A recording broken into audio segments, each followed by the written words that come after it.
ย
โอ้ยน้องยายน้องมีมาข่าวใบใดบ่มีไผเมื่อมีนะเด้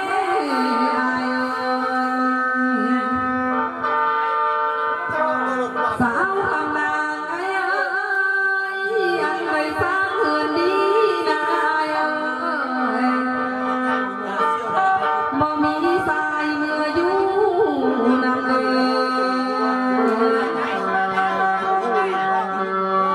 น้องนี่อยากได้อายเมื่อเป็นแก้วเพื่อนเราหา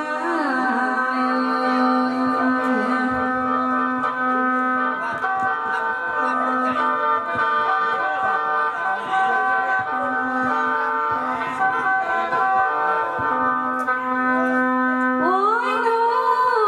ลายน้องละมาหอนี้สุภาเอ้ยอันทางใหม่น้องขอสองก่อนอายน้องที่ต้องให้อายเป็นคนเบาและตอบมาน้องอาย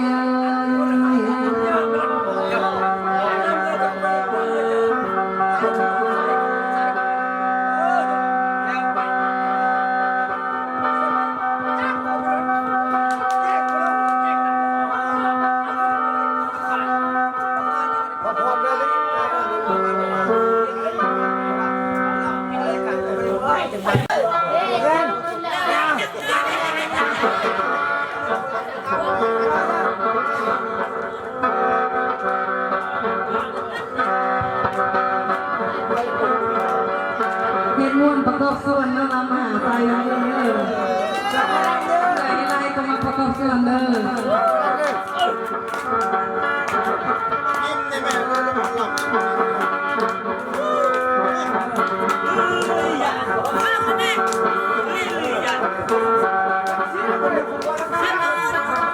โอ้น้องไม่ยินนะน้องสายตาเสียงบ้านมาจากต้นน้องแล้วไปเอ้ยน้องนี่ใครยังหอบให้ต้นอ้ายมาตัวตามได้เด้อ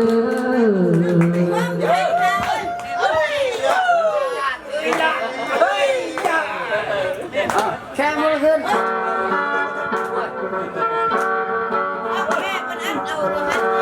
ทำน้ำแค่มาเหนื่อยน้ำทเอามากันได้ไหมบอกฮะอันอยู่จะได้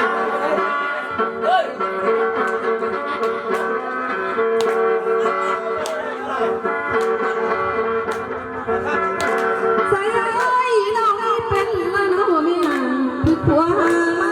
หลายปียังบ่มีน้องคนสูนทุ่งนามุนบ่เคยโตใส่เอ้ยมีลูกท้องแล้วได้อายใส่ลำอย่าพันเปลี่ยนให้ฮักเอาน้องกินคู่บัดคู่น้อง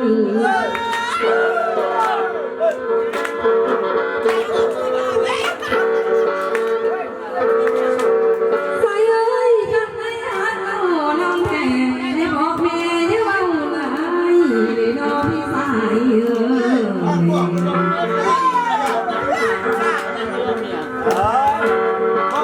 ใส่เอ้ยให้น้องอายสาวบ้านแถวนี้ยังบ่ไหว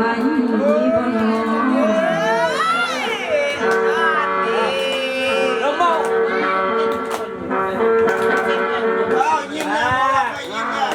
งเป็นอะไรมาเลยบอกแห้งด้วยจะได้หมกแห้งดิมาใส่มาเออน่าจะแพ้แน่มาใส่มันโลกคนสวรรค์คนสวรรค์มาคนนั้นโอ้คนมันพิษโอ้ยป้าไปขายกันนี่แหละโอ้ยเป็นเรียนที่นี่เติมเนี่ยมันจะช่วยได้เปล่าเนี่ยใส่เยอะใส่ย่อมนะน้องเนี่ยเขาเล่นกันที่เราเล่นของมือกันคนคนไทยโอเคดู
โอ้ยผู้เลยได้ยินเสียงน้องเสียงอ่อนคือมานัวแท้หรอ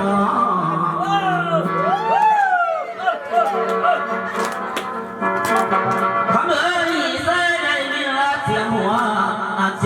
คือมาม้วนแท้หรอเสียงดอกย้อนมอทำงานคือแม่น้อง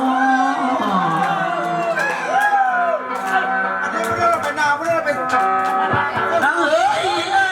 ตายละน้องน้ำนองตายความมาบ่แดงน้ำเอ้ยตายไม่ตายหรอน้ำหน้า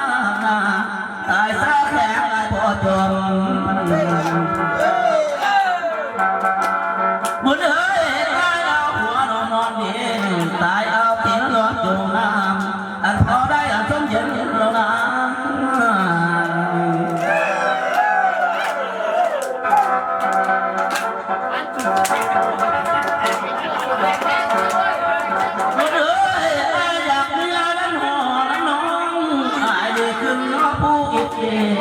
ตาหน้าน้องแม่บอกท่านนาน้ำเอ้ยอยากงานน้ำนองอายดีขึ้นนอผู้สานอันนำน้ำมันบ่ได้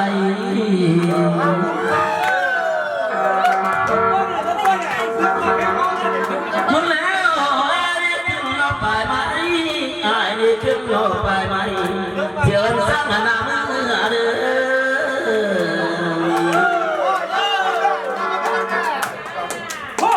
บ่แล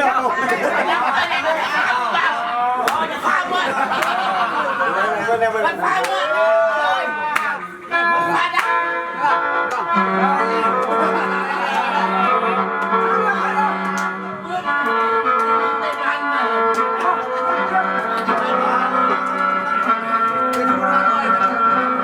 ไม่เอ้ยอย่างไหนร้องบอกไปแล้วก็มีเงินเราไปแจงด้วยโทมากินแตงโมพอได้อันใบไม่แตงว่าเป็นเหลือน้อย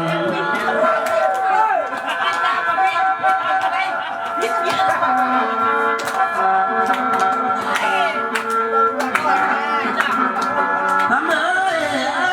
คิดหอดน้องเอ้ยให้สายบังเอาไปต่างน้อง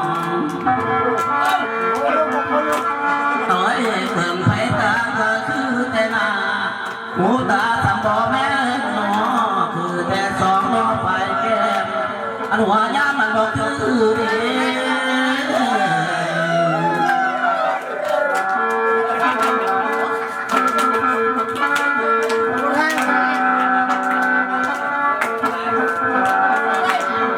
ทำเอ้ยเกิดตาโนผิดพลาดก็หันมองมาพูดดีละคำเอ้ยป่วยหนอสายนี่เกิดหนอผิดพีก็ท่านนาหนอผู้หายนี่เกิดหนอผิดมือก็ท่านแก้ววันไม่งามงอ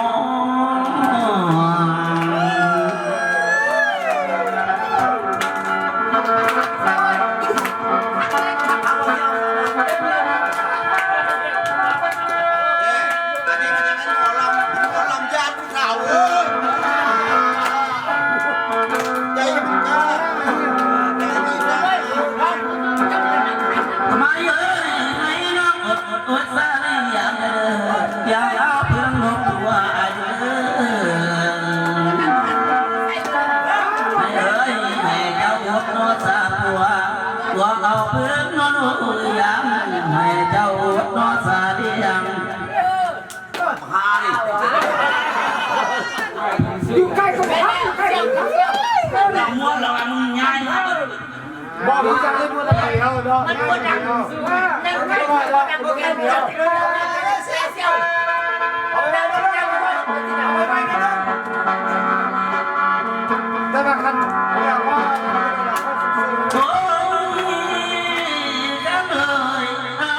ผิดหลายเด้อน้องผิดตั้งใดเด้อน้องสองคนเฮานี่ให้ได้อันกินไข่หัวหมดลง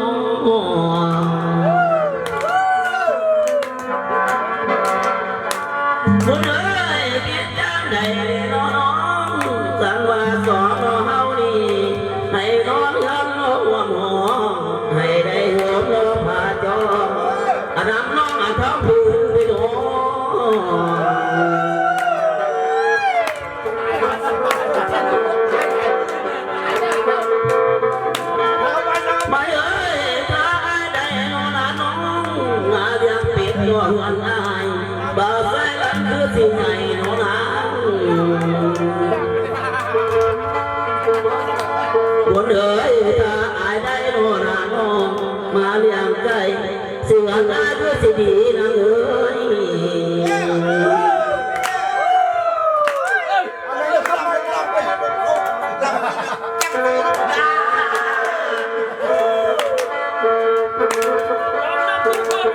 ไม่เอ๋ยเจ้าพวกคนหลอกห้ามลวง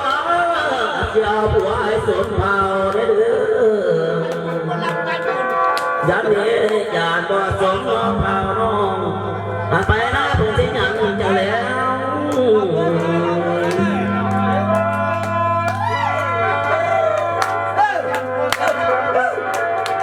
ไม่เอ๋ยเขาจะมาเอาหอกไอ้เขาว่าน้องเป็นแม่ห่างอันผัวปล่อยอะไรตาบ่น้อง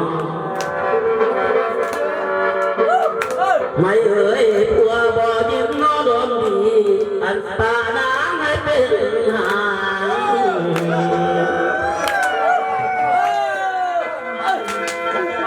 มาแม่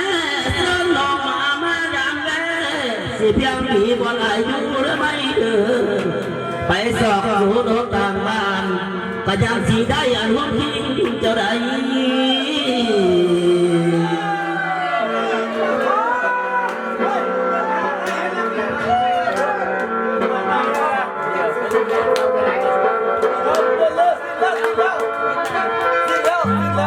อดเด้อไม่เอ่ยไม่จะอดรอพายืนเด้ออันกินขี้นอต่างขาเจ้าอดรอพายืนอันกินร้องมาใหญ่เด้อ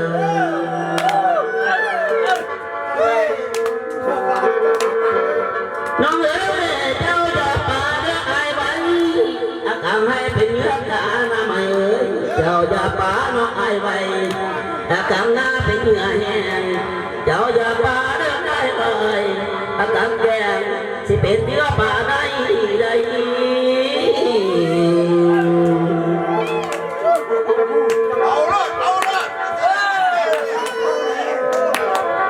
ไม่เอ้ยให้เจ้าพาเด้อได้แต่เด้อน้องเอ๋ยโอ้น้องอย่าแต่ลุกล้อแขนน้องบ่ได้มาแพ้วแล้วยันแล้วอย่าแต่ลุกล้อแขนแล้วบ่บางเที่ยวน้องดุมหายได้แต่อุ้มลูกน้อยอันแล้วเพียงละปัญญาบ่เป็นแล้ว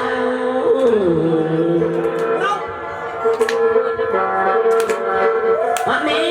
สายลำลามาหอนี้สิสาไม่สิได้ส่งขอให้เกี่ยวโนนาน้องอันลองไม่นำยกย้ายเด้อ